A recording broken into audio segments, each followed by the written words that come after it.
સીતારામ, દેવીદાસ, જય મા અમર, જય શ્રી કૃષ્ણ. ચલો આજે ગામ રામપરાથી કુંભાભાઈ અને જીતુબેન મા અમરધામ આંગણે પ્રભુજીને મળવા માટે પધાર્યા છે. સાથે સાથે આજે બેનના સાસુની પુણ્યતિથિ છે, તો એ નિમિત્તે મા અમર માટે ચૂંદડી, મારા માટે ચૂંદડી, સાથે સાથે પ્રભુજી માટે સરસ મજાની બંગડીને બધું લાવ્યા છે. એક દિનની રસોઈના અને આજની એક દિવસની રસોઈ બેનના સાસુ એમના પુણ્યતિથિ નિમિત્તે પ્રભુજીને અર્પણ કરી છે. ત્યારે શું નામ છે બાનું? જેઠીમાં. સરસ એવા પરમ દિવ્ય આત્મા જેઠીમાના દિવ્ય આત્માને મા અમર શાંતિ અર્પે. અને કુંભાભાઈને અમરધામ આશ્રમ કેવો લાગ્યો? બહુ જ મજા આવી ગઈ છે. આજ મજા આવી. આજનો દિવસ અમારો બહુ સરસ ગયો. કેટલા દિવસથી વિડીયો જોઉં છું, કેટલા દિવસથી આવું કરું છું, નહોતો જણાવતો.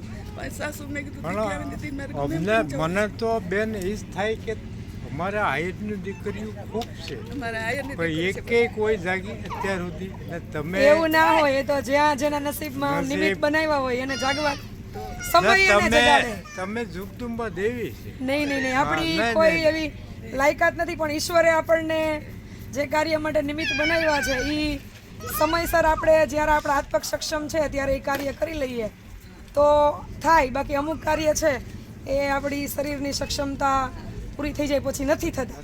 અમારી દીકરી છે અને આમ કે સતદેવદાસનું પાણી પીવું કે પીવું તો સતદેવદાસ તો અમરદેવદાસ સીધું એમ જ કે અમરદેવદાસ એને નથી.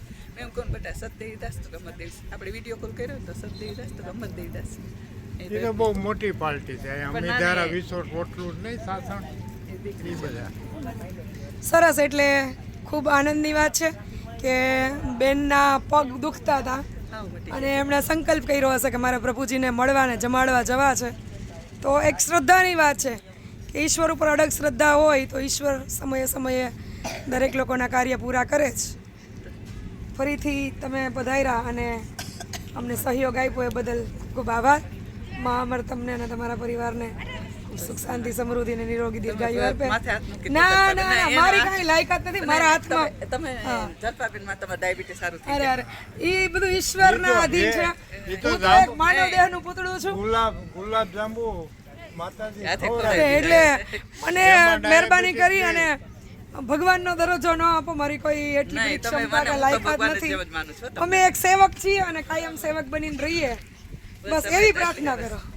ચલો બધાને આશીર્વાદ આપો એટલે 400 મહિના આવતા રહીએ. બસ આથી આવો ગમે તે ઈચ્છા પડે, મોસ્ટ વેલકમ. દરવાજા ખુલ્લા છે, તમને જ્યારે ઈચ્છા થાય ત્યારે. ઘેરથી નીકળે ત્યાંય આડા સીધે રસ્તે મળી જાય તો સારું. ઘરે દીવા માની આવી મેં આજ મારે જલપાબેનના દર્શન કરવા ધક્કો ન થાય ને માથે પડે ને તો સારું. ઘરેથી એ બધી માની કૃપા હોય એટલે બધા સમય સંજોગે ભેગા થાય. બાજુમાં હોય તો નથી મળે.